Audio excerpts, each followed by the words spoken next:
नमस्कार, स्वागत है आप सभी को। आज की विषय है भगवान विष्णु कहते हैं पत्नी के 21 दिन चूड़ी पहनने से पति की उम्र कम हो जाती है। एक समय की बात है, माता लक्ष्मी भगवान विष्णु से मिलने के लिए जाती है और कहती है, हे प्रभु, जब मैं आपसे मिलने के लिए आ रही थी तो मेरी नज़र रास्ते में मृत्यु लोक पर पड़ी तो मैंने क्या देखा कि कुछ सुहागिन स्त्रियां आपस में चर्चा कर रही थी कि स्त्री की एक चीज छू लेने से किस्मत बदल जाती है और स्त्री के इस दिन चूड़ी पहनने से पति की उम्र कम हो जाती है।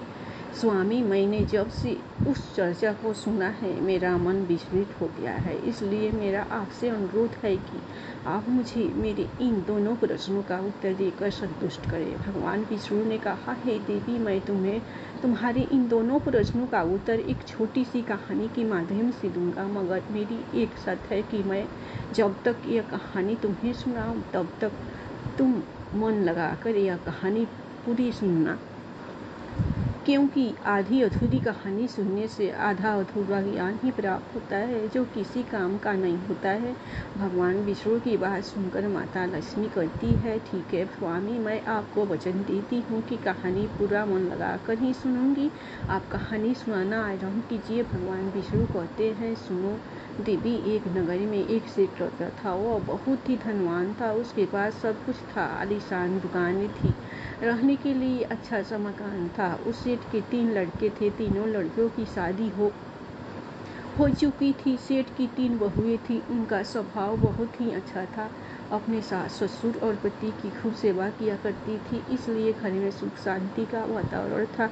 सेठ के बड़े लड़के का स्वभाव अच्छा नहीं था, इसलिए सेठ के बड़े लड़के की उसके माँ बाप से नहीं बनती थी, इसलिए सेठ ने बड़े लड़के को धन नहीं दिया और अपने दोनों छोटे लड़के को और तीनों बहुओं में बांट दिया था, जिसकी वजह से बड़े लड़के की आर्थिक स्थिति अच्छी नहीं थी। भगवान विष्णु कहते हैं, हे देवी, एक बार सेठ अपने मन में सोचता है कि भगवान ने मुझे सब कुछ दिया है पर एक बेटी नहीं दी। यदि एक बेटी होती तो मैं अपने मन की सारी बातें अपनी बेटी को बताता और बेटी को बहुत ही लाड प्यार करता। भगवान विष्णु कहते हैं, देवी, सेठ अपनी सेठानी के साथ में अपना जीवन जी रहा था, मगर एक बेटी की कमी सेठ को हमेशा ही महसूस होती रहती थी। सेठ हमेशा अपने घर के पास स्थित मंदिर में श्री राधा रानी के दर्शन करने जाया करते थे। एक दिन जब सेठ मंदिर में राधा रानी के दर्शन करने गए थे, उस दिन मंदिर में एक संत पधारे हुए थे।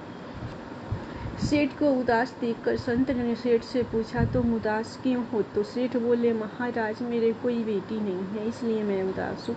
फिर संत मुस्कुराए और बोले, यदि जीवन में किसी का अभाव है तो उसकी जगह भगवान को बिठा लेना चाहिए। सेठ बोला, महाराज, मेरे तो कोई बेटी नहीं है, तो मुझे क्या करना चाहिए? फिर संत बोले, सेठ, तुम एक काम करो, तुम बरसाने की बेटी श्री राधा को ही अपनी बेटी क्यों नहीं मान लेते हो? भगवान विष्णु ने कहा है, हे देवी, इस प्रकार उस संत की बात सेठ को बहुत पसंद आई और उसी दिन राधा रानी का एक बड़ा सा चित्र मंगवाया और उसे अपने कमरे में लगा लिया। अब तो सेठ का जीवन पूरा बदल गया। उठते बैठते सोते जागते श्री राधा रानी को अपनी बेटी मानकर उनसे बातें करने लगते थे और इतना ही नहीं, सेठ को अपनी बेटी राधा रानी को हर बात बताने में बहुत ही आनंद आता था। इस प्रकार सेठ की राधा रानी में ऐसी लगन लग गई। जब भी वे दुकान पर जाते थे तो श्री राधा रानी को भोग लगाकर प्रसाद पाकर ही जाते थे और शाम को लौटते थे तो राधा रानी को प्रणाम करते और उनसे बातें करते और भोग लगाकर प्रसाद ग्रहण करते थे। भगवान विष्णु कहते हैं कि हे देवी, उस सेठ ने जब से राधा रानी को अपनी बेटी के रूप में स्वीकार किया तब से सेठ हर समय प्रसन्नचित्त रहता था। जब भी सेठ से कोई पूछता था कि तुम्हारे कितने बच्चे हैं, तो सेठ हमेशा यही कहता कि मेरे 3 बेटे, 3 बहुएं और एक बेटी है। भगवान विष्णु ने कहा कि हे देवी, एक दिन सेठ के घर में चूड़ी पहनाने वाली मणिहारी आई तो राधा रानी ने सोचा कि आज तो दिन ठीक नहीं और आज के दिन चूड़ी पहनना शुभ नहीं होता, इसलिए श्री राधा रानी ने अपनी माया से उस मणिहारिन की चूड़ियों का रंग खराब कर दिया। जिससे सेठ की बहुओं ने चूड़ी नहीं पहनी और मनिहारिन को वापस भेज दिया। उधर जब 2 दिन के बाद में वही मनिहारिन उन चूड़ियों को देखती है तो वे चूड़ियाँ सुंदर हो जाती है। फिर मनिहारिन उन्हीं चूड़ियों को लेकर के सेठ के घर वापस आती है तो सेठ की तीनों बहुएं चूड़ियाँ पहनती है और बाद में राधा रानी भी चूड़ियाँ पहनने के लिए प्रकट होती है। जब राधा रानी प्रकट हुई तो मनिहारिन ने जब राधा रानी का स्वरूप देखा तो मनिहारिन उन्हें देखती ही रह गई। फिर राधा रानी मनिहारिन से कहने लगी, मुझे भी चूड़ियाँ पहनाओ। उधर राधा रानी की बात सुनकर मनिहारिन ने मन में विचार किया कि हो सकता है कि सेठ जी के घर कोई मेहमान आए हो, क्योंकि हमेशा तो मैं जब भी इस घर में चूड़ियाँ पहनाने आती तो सेठ की केवल 3 बहुएं ही दिखाई पड़ती है जो मैं हमेशा से चूड़ियाँ पहनती थी, मगर आज यह चौथी बेटी नजर आई है। लगता है कोई मेहमान होगी।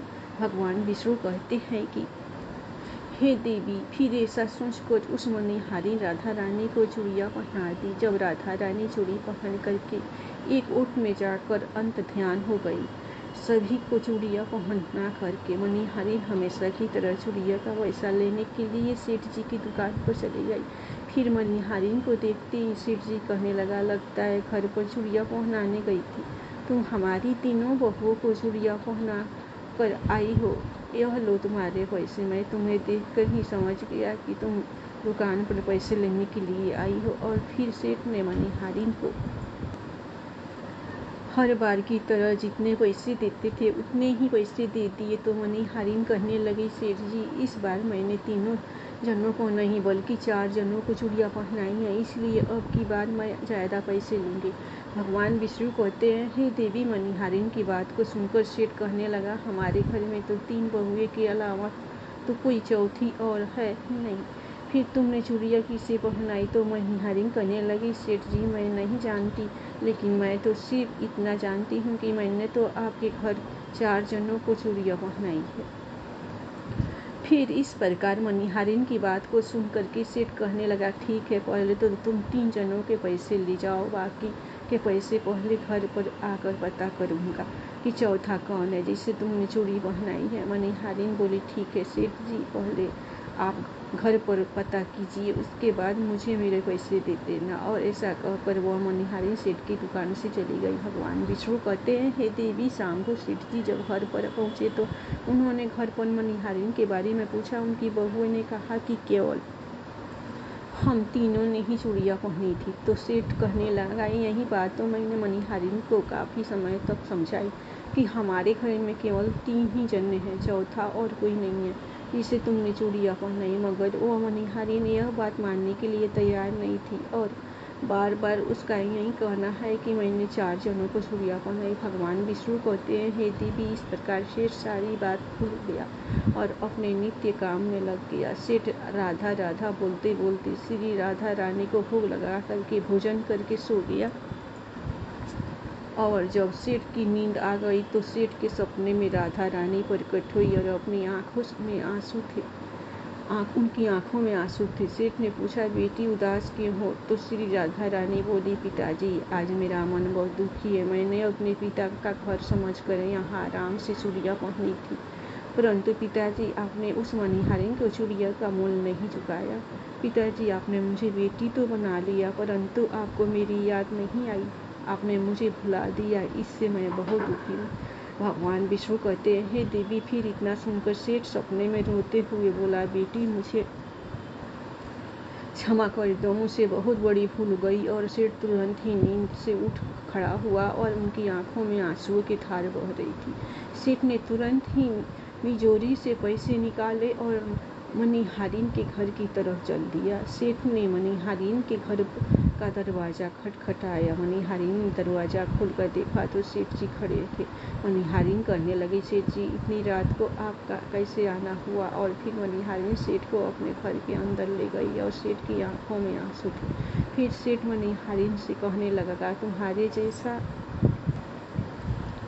बड़ भागी कोई नहीं है, तो बहुत ही भाग्यशाली हो। तो मनिहारिन कहने लगी, सेठ जी, ऐसा क्या हुआ? तो सेठ बोला, मैंने राधा जी को अपनी बेटी बनाया है।